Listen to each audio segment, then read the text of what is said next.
Welcome to Living the Smarter Science of Slim, where we provide a scientifically proven lifestyle for long-term health and fat loss by eating more and exercising less, but smarter. Eat smarter, exercise smarter, live better. I am so ready for that.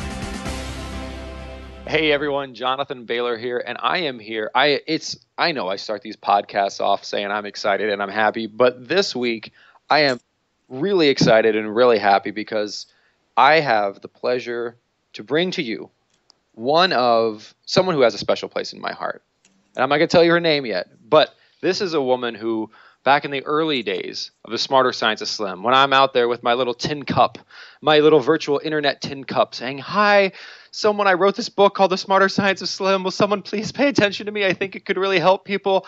There was this one woman by the name of Lisa Johnson who I then went online. I said, "Oh my God, this woman, this is a big deal. This is Lisa Johnson. She's got like all these blogs, she's got all these followers, and she's like a Google page rank of 5, and she wants to talk to me." And then she writes this blog post about being like, this is the best fitness and health book I've ever read, or something like that. And then she goes on it, blogs about like all the success she has. And then I come to find out in my inbox, she puts out an email newsletter a year later saying this is still the best thing. And this is all without me asking her to do it. So Lisa Johnson is here with us today, and I am sending her a big virtual hug, and she's just dominant in the fitness blogging arena. She's blogging all over the place. She's on the front lines. She's talking to people. She's a mother. She owns a Pilates studio. She writes things. She's got a freaking line of DVDs. She is all over the place, and she is here with us today, so you can tell why I'm excited. Lisa, welcome.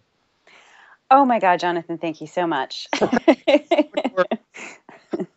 I'm just going to, every time I'm in a bad mood, I'm just going to play this back and I'll be in a better mood again. I so appreciate you being here, Lisa. And what I just want, because you are in many ways just such a wonderful example of what I think real health and fitness and balance is all about. Like, you represent, to me, the point of all of this, which is just like, how do we be healthy and happy? I mean, some of us, like me, kind of like to geek out on the science a little bit, but at the end of the day, that's all a means to an end. It's not about the science. The science is a means to an end. The end is to have a happy, fulfilled, balanced life. And you've got so much stuff going on, and you've got this wonderful ability to balance it all. Tell us your story. Tell us what you're up to. So I have to say, it's a little bit more like the seesaw. Sometimes I'm up, sometimes I'm down, and every once in a while I hit it in the right place. Fair. It's like, woo, I'm at it. Yay. Oh, no, I'm too high. Yeah, it's definitely been quite a journey. And may I say, you are still the most strongly endorsed thing I ever endorsed. Well, that is quite the endorsement. So I very much appreciate that. And my little screen just went black. Hang on. So I started off blogging because my clients kept coming in to my Pilates studio saying, "I read the study in the New York Times and it says blah, blah, blah, blah. So now I'm going to take this supplement forever." And I'd be like, "Why?" And they'd be like, "What do you mean? It was in the New York Times." I'm like, "Yeah."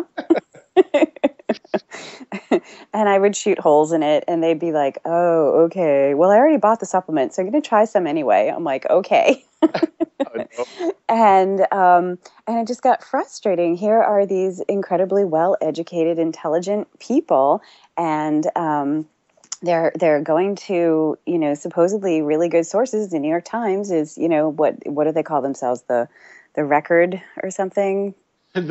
The truth. Who knows? The truth or something. I don't know. Everything that's fit to print, or I don't know. So here's this, storied editorial piece on some supplement, and they're buying it hook, line, and sinker, and it was a load of hooey.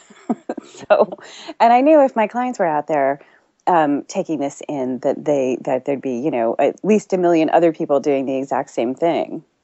Well, and I think it's fascinating that you talk about how these are smart people, and I can relate to that so much. I think most of our listeners know that I work at Microsoft, so I have the pleasure of working with some really, really brilliant people. But at the same time, like when you think computer programmer, you don't in your mind envision the healthiest person in the world.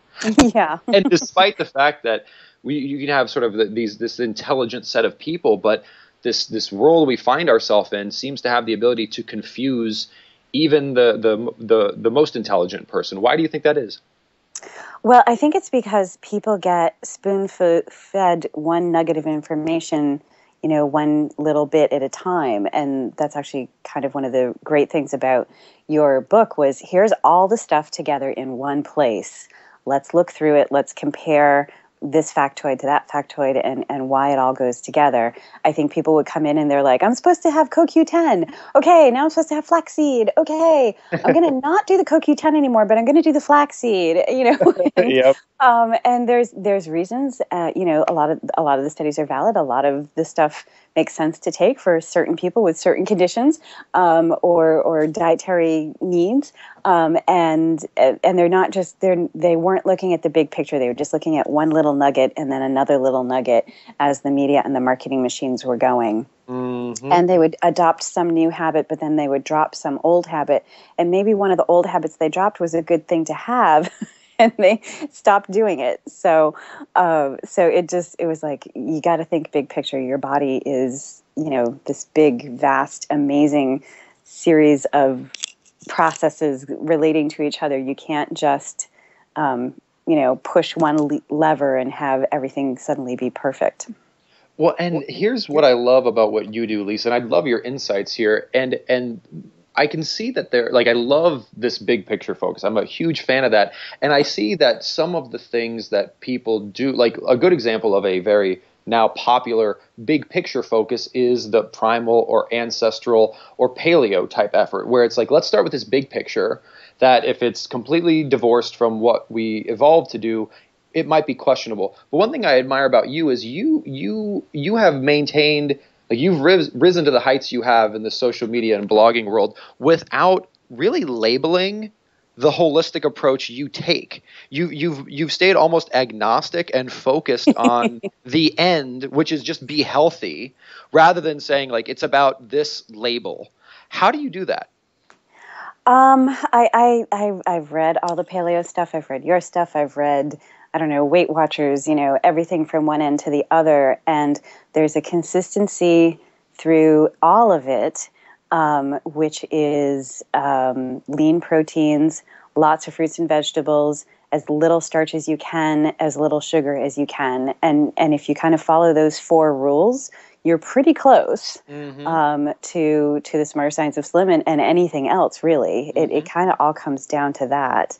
The diet that's driving me bat crazy lately is those ketosis-induced diets. Mm. Anything where people are kind of going into ketosis, I'm like, this isn't a good idea, guys. Oh, no. Oh, no. And the other thing that drives me crazy is when people say net carbs or zero carbs, or I'm like, come on. A carbohydrate is a macronutrient. It's like, it's there. You're eating it. You're ingesting it. You're supposed to. Fruits and vegetables are carbs. So many people don't think fruits and vegetables are carbs. Mm-hmm. So, and they tend to conflate any way of eating which says just be selective about the carbohydrates you eat is then categorized as a low carbohydrate, or even people are like, well, that's a ketosis inducing diet, which is not at all true. It's patently false, but it's unfortunate people do that.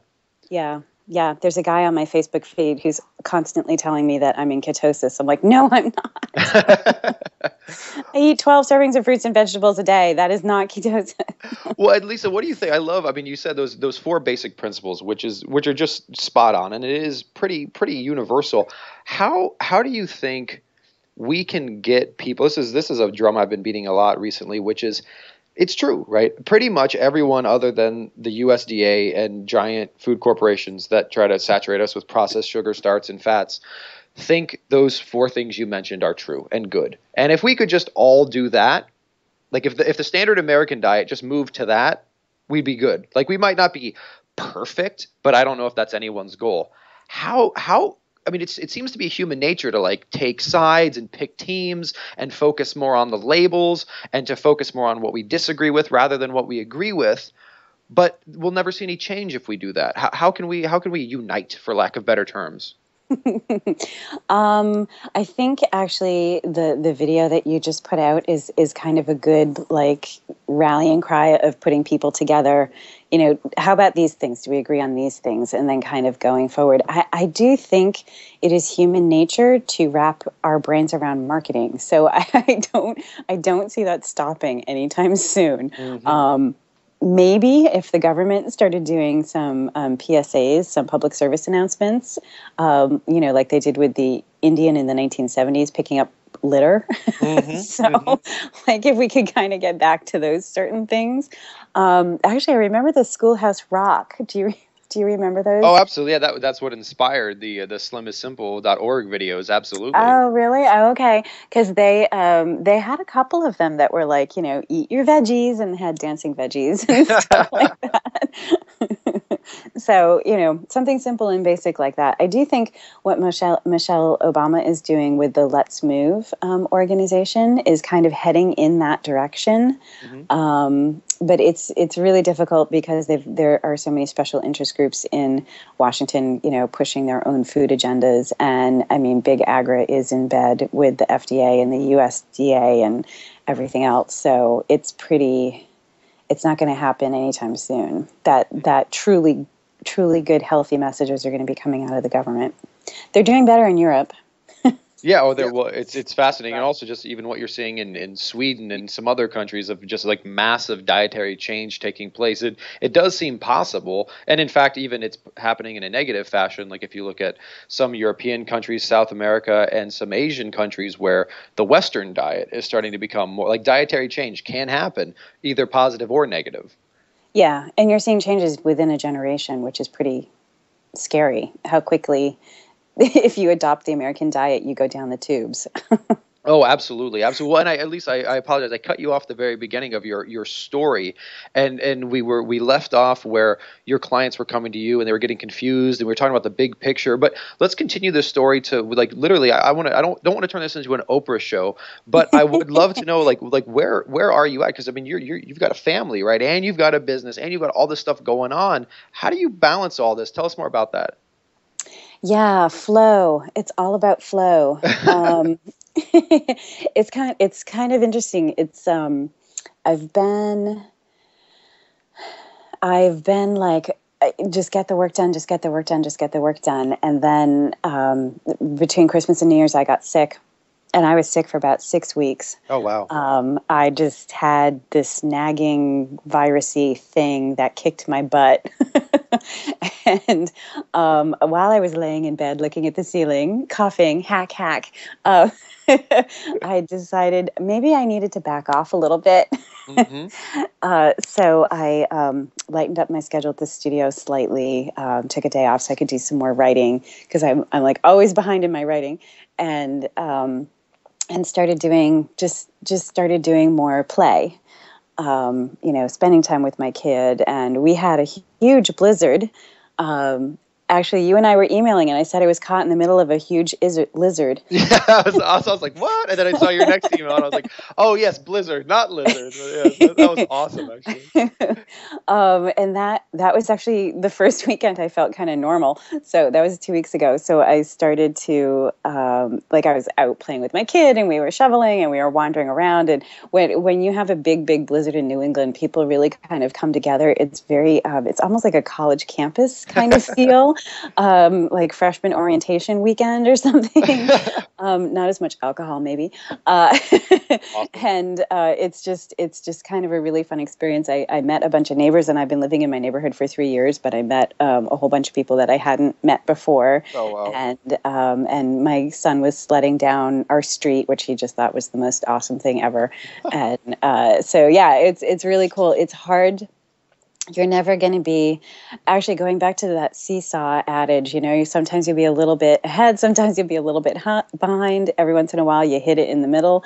I do think that that's actually pretty true, and that if you try to get balance on a day-to-day basis, you're just going to wind up banging your head into the wall. But if you kind of look for, over a week's period, am I getting the rest breaks that I need? Am I getting the health breaks that I need? Am I getting the work done that I need to pay the rent?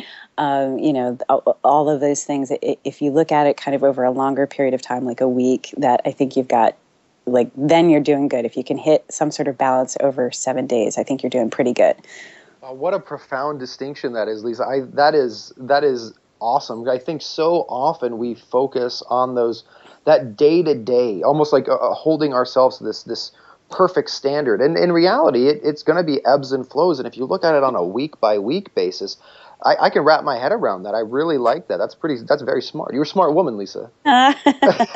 Well, there's these essentials, right? So, like, you have to move every day, at least a little bit, and you have to eat healthy every day, and you need a little downtime every day, family time for me. So, you've got like some basic essential things that you have to do. And then, as long as you're hitting those, I think most days, I think, okay, we're doing all right. So. Well, and Lisa, tell me this, because in some ways, when I think Lisa Johnson in my brain, I see like the superwoman who's got like the S on her chest and she's got her hands on her hips. Because I mean, let's be clear. I mean, when you go up to Lisa's website, which is lisajohnsonfitness.com, and she's got another one which is called bodyphysica.com, which is just two wonderful, wonderful resources. I would highly recommend checking them out. You'll meet Lisa. I mean, she doesn't hide behind anything here, and so Lisa she's a beautiful woman. She's a professional woman. She's an entrepreneur, and she's incredibly healthy, incredibly fit. She got the family. She's writing things. You've got all that going on. So often people, I mean, I'll be very candid here. People sometimes see me, they say, okay, Jonathan, you're young, you're a guy, you're married, but you don't have kids. It's all well and good for you to say these things, but that's just not practical when you're in a different life situation. What do you say about those kinds of things? Yeah, I was newly married and didn't have a kid yet, and I used to brag that I cooked once every 3 months. Once a quarter, I would eat something. I would cook something, and I was a meh cook. I was okay. Like, you could probably chew it and digest it, and nothing bad would happen to you. And when my son was born, I freaked out and read all these studies, because when you're a first-time mom, that's what you do. You freak out and you read studies. and just wait when you and your wife start. And there was a study about having dinner together at the table every day, that when you're with your child on a daily check-in basis, they do less drugs, they do better in school, they have better self-esteem, they have, like, it was like a laundry list of everything you want for your kid happens at the dinner table. And I was like, okay, that's it. So my kid can barely keep his head up, but I've got him stuffed in a high chair at the dinner table, and I started cooking. And initially it was frozen stuff in the microwave that I just threw onto a plate and handed to people. But then my son, a few years after that, got diagnosed with allergies. And he was diagnosed with nuts, corn, legumes, and soy. Oh, wow. And corn and soy are two of the biggest GMO foods in the United States, and ubiquitous. They're in everything. So, you can't eat processed food anymore. Yeah, in some ways it was almost a blessing, it seems like, in some ways. Yep. So I cried. I had a pity party, and we literally had to go to the grocery store and just buy everything over again. It was a hard turn to the right, and I started to cook every day and learning how to cook. And I mean, my son's never had a public school lunch meal, because we sent him to school every day with food that won't kill him. So it's really quite the learning curve that I went through with food. And there was, that whole adage, food is love. Mm-hmm, mm-hmm. And when you think about food is love, you think about my mom used to make me cake or chicken soup when I was sick, or but usually it's treats, right? Usually it's like the junk food she let you have. Big old lasagna, food is love, right? Yeah. So I started sort of thinking about that phrase and twisting it, and food is love actually means providing health to your family, and a salad is love, and yes, having treats is love, but instead of a brownie mix, make the brownies from scratch so that at least you're using organic ingredients, and at least you can cut down the sugar compared to what you're going to get in a processed box. Yep. And that's when I kind of had that shift in my mind that really made a difference for me in how I approached food. And it was funny, it went to my son first, and then it came back to me. I was always, since I had him, my metabolism has shifted, and he's going on 11. And so my weight kind of does go up and down. And so the food is love kind of turned back on me. If I'm struggling with my weight, then I'm struggling with where my brain is at, and I need to take care of myself. So start with good food. I love that. And I think that's that's something that I'll be, again, transparent here. One thing I'm working on is I think the role, in our society, oftentimes it's the mother who's responsible for the way the rest of the family eats. She's a major influencer, making like 80% of the purchase decisions in families, according to the statistics.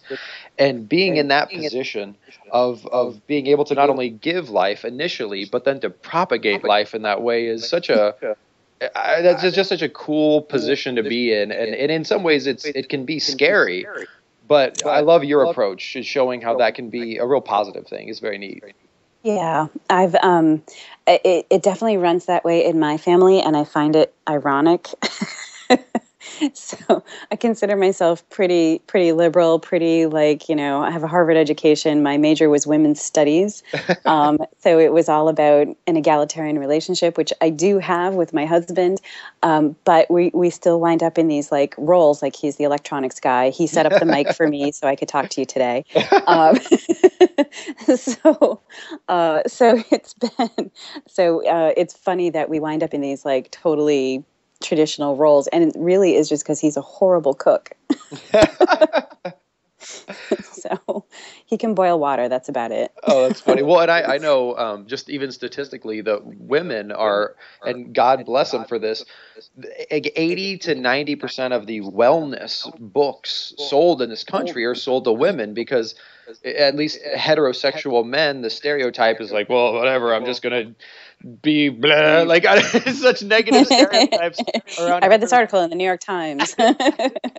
But so just having that ability to communicate to a broad array of people, and to really, I personally crave more, and it's going to sound weird, but more feminine energy in the nutritional, especially nutrition. And there's quite a bit in the fitness arena, but in the nutritional dialogue, so often I think it can end up, and this is coming from me, so it's somewhat ironic, being a bunch of men being like, look, my science can beat up your science. And it's so not what it's about. At the end of the day, when you're at home with your family or with your friends, dude, no, you're not sitting at the dinner table reading scientific articles. You're not. So yeah, you're trying to get your kid to eat the carrot. Exactly. And how do you help? So that's something that, again, I have no expertise in. So I'm curious how there must be massive. I think in some ways, I don't know if it's easier, but obviously if your son eats these things, he'll die. It makes it easier in some ways because you don't want him to die immediately, obviously. But how do you deal with that? Things with Halloween and going to friends' houses and birthday parties, things like that. Yeah, the friends' houses are hilarious because soy lecithin, lecithin, I don't actually know how to pronounce it, so I think that's how you say it, is an emulsifier, some sort of preservative, and it's in everything, and that has the protein for soy stripped out of it, so he's not allergic to that. So I send him off to a play date, and, ring, ring, here goes the phone. Yes, I'm reading the label, and it says, I'm like, he can have that. He actually is very cautious himself, and if he's not sure, he just won't eat it, and he will actually starve before before he'll eat something that he's not sure of, which on the one hand, I feel awful that he's, to that level of being concerned about it. But then on the other hand, I'd rather, he not. And he has every once in a while been given, like somebody gave him chicken nuggets and didn't realize it. And there was soy flour on the chicken nugget. Mm-hmm. So he had a reaction, and it was fine. It was a rash. It went away. It was fine. But you don't want that to happen with nuts. Absolutely. Well, and it's a fascinating, I think it's even just a fascinating thought experiment. And I don't want to geek out on this too much, but and this is going to be a little bit too extreme, so I apologize if this comes out as sounding a little bit wrong. But you have a situation, correct me if I'm wrong, where if your son is given foods that are the mainstay of many people's diets, it could be potentially lethal. Like it would not be a positive situation. Nuts and peanuts could potentially kill him, yeah. Okay. And the reason I bring this up is some of these processed foodstuffs, it's not a question of if it will kill us in some ways, it's when it will kill us. For some of us, people with allergies, it will happen quickly. For some of us, people without allergies, it may take a few decades. But it'll manifest itself in the form of diabetes, and then it'll manifest itself in the form of overweight and obesity. And it's just unfortunate, I guess, how can we help people to see that just like we would never subject someone to something that would kill them right now, it's probably not a good idea to subject them to something that will kill them later on either. You know what I love in my studio is when people go to their high school and their college reunions. Yep. So you're younger than me. So when you go, you're in the 5-year and the 10-year range, and you start looking around at your peers and seeing how they're doing, and this guy's getting a little chunky. You kind of start making judgments one way or the other. Oh, she didn't do well after that last kid, and then when you start getting a little further out, 15, 20, and I am blessed to say 25 from my high school reunion, people are really overweight and starting to look sick. Mm-hmm. And you can really just glance around the room and see who took care of themselves and who didn't. And you can start to see disease, showing with metabolic syndrome and, where they carry their fat around the waist. And you might see somebody limping with a cane. Oh, I just had a hip replacement, or, oh, my knee's been going, oh, my shoulder, oh, my back, and you can, I wish people who were younger could kind of project forward to their 25th high school reunion and look around and see what's going to happen, because there's nothing like a group of peers coming from the exact same background and looking at them over time in these 5-year increments of what's happening with their health and their lifestyle and how it's affecting them. Wow, that's a great visualization. And in some ways, when we talk about the interaction with children, and again, this is always something that I'm very cautious to speak about because I don't have any children of my own. But in many ways, what we experience as children really does set us on that trajectory. I mean, like the way you can, and there's plenty of people who are able to eat quote unquote whatever with no negative recourse when they're younger, but that quickly takes them off the rails as they get older. And if we don't learn those habits in our youth, what are we to do? It's much harder, just like it is to learn a language when you're older, to completely change the way you live your life when you get older as well, I would imagine. Yeah, I mean, I think for most people, somewhere in your 30s, it's going to catch up to you on the scale. For most people, some people luck out and make it to their 40s. Pretty much nobody makes it to 50. Yep. A couple of DNA outliers. That's about it. But at some point, you start battling your weight. And for me, it was 35 when I had my son, and I had. And it was a wake-up call because I was very fit. I was very healthy looking, but I was eating crap. And I would literally go to the gym, work out for 2 hours just because I like to work out for 2 hours, and then go eat some French fries on the way home. Oh, that's very, very common, right? Those days are gone. Those days are long gone.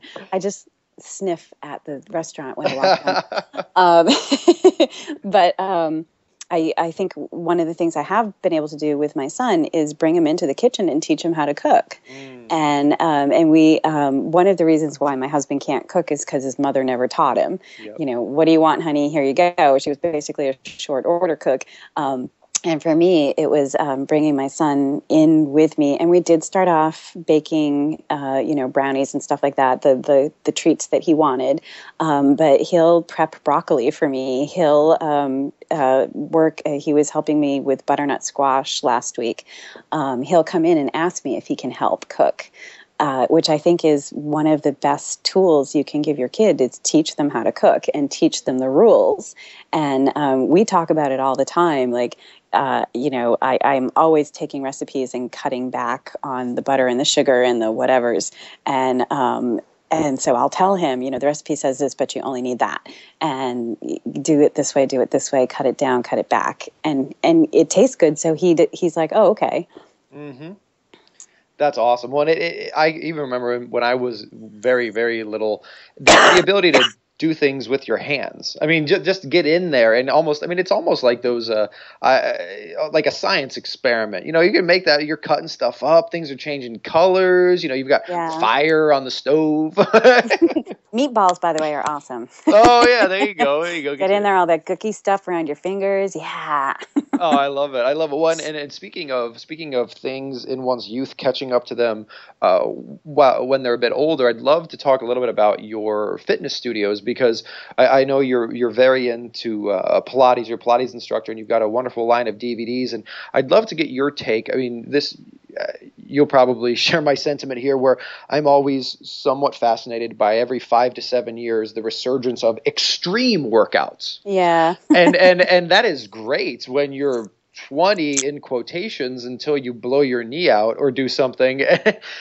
but exercise is supposed to be something that heals the body and not something that places the body under unnecessary stress. So what are your thoughts on that? Yeah, I was just reading, I think it came out around December. There was a survey of physical therapists, and they were like, yeah, thanks for CrossFit and boot camp, man. We were really suffering during the recession until you guys started killing yourselves. Oh no. They were literally saying that. We're like, best thing to ever happen to me. And and I remember I was a Pilates instructor fairly new when Bo broke that kickboxing workout. Mm-hmm. And he's originally from Massachusetts, where I live. And when he actually grew up and taught in the area where I first started teaching Pilates. And we had people coming in with bad backs right and left. It was great for us. Oh man, that's funny. And if you look at, what's interesting is if you look at the people performing the workouts, like doing the videos and stuff, most of them have good form. Most of them do, but they're either not cueing it properly, or the person's just not paying attention and kind of flinging themselves around and getting hurt. Or I think the biggest thing really is ego and pride. This guy is going 100 miles an hour on a video in front of you, so I'm going to go 100 miles an hour, and you're obviously not at this guy's level of athleticism, but God darn it, you're going to try. and I think that can really promote injuries, and you can wind up with things wrong with you. So when I was designing these DVDs, and you did it in your book as well, you were looking for the safest way to really attack the muscle groups. Mm-hmm. And so I was getting my Pilates DVD ready. I needed to lose weight. I was on the bike. I was doing the weight training. I was actually doing the weight training that you had in the book, and please don't take this the wrong way, but I didn't like it. No, that's okay. So I'm like, okay, there's got to be another way I can do this. So I actually have your entire routine figured out in a Pilates version, nice. Which is very funny. And my clients kind of look at me odd as I hang off a Cadillac, but but I have fun. So I went, I was using interval training, which is what you do on the bike. I was using it. I actually have a bike in my house, but I get bored and I like to mix things up. So I was doing it, just little video routines. And I was looking on YouTube, and the form was so bad. knee over toe was completely ignored. People are going into like really deep knee bends. I'm like, oh my God, they're going to blow out their knees. So it was mostly people who were very young, hadn't had any injuries yet, some 20-something guy with great biceps who's like, doing his thing. And I'm just picturing, some 50-something-year-old housewife whose back is about to like break because she's trying to do what this guy has her doing. So I was using interval training. I did a couple of videos on my YouTube channel and threw them up. They got very well received. And I was like, you know what? Why don't I do another video? Because this is an important part of how I was losing weight to get ready for the videos. So why don't I just put it all out there? So it wound up turning into 2 DVDs instead of 1. And now that I'm in my 40s, I do find that I really do need the interval training to keep my weight in check, along with a little bit of steady state cardio. And then the Pilates I do, really because I have a bad back and I have a bad knee. I dislocated my knee pretending I was Janet Jackson in my living room. And so I have joints that I need to keep together. And I use Pilates to make sure that my joints stay stable and strong. Fascinating. Well, and I love the distinction you made about the form, and like technically any, well, maybe not any, but let's say any in quotations, any movement when done properly is safe. The question is, like, if you're at home by yourself, potentially on like a slippery floor after a long day's work where you're sleep deprived and you have no one-on-one guidance, what is the likelihood that you will perform the correct form? And I know that's a challenge with like CrossFit is, I mean, when powerlifting type things are done properly, they can be wonderful. And there's, I'm sure, some CrossFit gyms which are better than other where they actually ensure like, okay, you've got to get the basics down before you do anything else. And because the risk, like, again, it's anything in quotations with proper form is okay. The question is, how likely is a person to screw up the form? And can we recommend modalities where, if you are going to be on your own the majority of the time, where it is very unlikely that you will happen to make the mistakes that cause injury? Yeah, exactly. And I think if you're designing a fitness DVD, that needs to be the first and foremost thing in your mind. I tell my instructors when I hire an instructor to my Pilates studio, first, do no harm. So yeah, it's brilliant. It's brilliant. And it's the exact same thing. I'm putting out this product, and I can't be in the room, literally grabbing you and moving you if I need to. That's not going to happen. So how can I convey? And so cueing is really sort of an art form within the fitness industry, knowing how to pace properly, when to throw the right cue down so that somebody will move their knee in the right direction or straighten their back when they were rounding it or whatever it is. So that's one of the strengths that I think I have, is that I actually train real people every day. So I know what their foibles are. I know what they're most likely to do wrong. And so when I was putting the videos together, I can cue that. I love it. Well, Lisa, what's next for you? You've always got cool things coming out. You've got your hands all over the internet. I love it. What's next? Selling some DVDs is definitely the focus. All right. Right now. And then we're actually already starting to plan our next round of DVDs. And we're hoping to bring in other fitness professionals with us. So hopefully Body Physica becomes kind of an overall brand, and we have people underneath that banner that are putting out fitness DVDs, not just me. So I was always meant to be the guinea pig to try it out first and see if it would work or not. Well, that sounds really, really cool. I mean, you've already shown the ability, I think, to unite and to be a lasting and meaningful presence, almost an umbrella presence. So I can't imagine that won't continue in the DVD space. Yeah, we'll see. We'll keep pushing. I love it, Lisa. Well, and again, just to reiterate, where can people go to learn more information about your DVDs and just you and your goings on in general? My catch-all is definitely my fitness blog, which is lisajohnsonfitness.com. Cool. And then the other one is Body Physica. Body Physica, no L, .com. And I am always on Twitter at Lisa Johnson. And folks, just one more time, like there's a lot of voices out there in the fitness world and in the nutrition world, and Lisa to me is just she is down to earth. She's got her head on straight. She's focused on the big picture. She's genuine. She's nice, and I've yet to see her promoting anything other than that which is effective and that which propagates lasting human betterment. And I just think I take my hat off to you for that, Lisa, because I think we need more Lisa Johnsons in the world. So that's fantastic. Thank you very much, Jonathan. I really appreciate it. Oh, well, thank you for all that you do, Lisa. And thank you so much, listeners, for tuning in.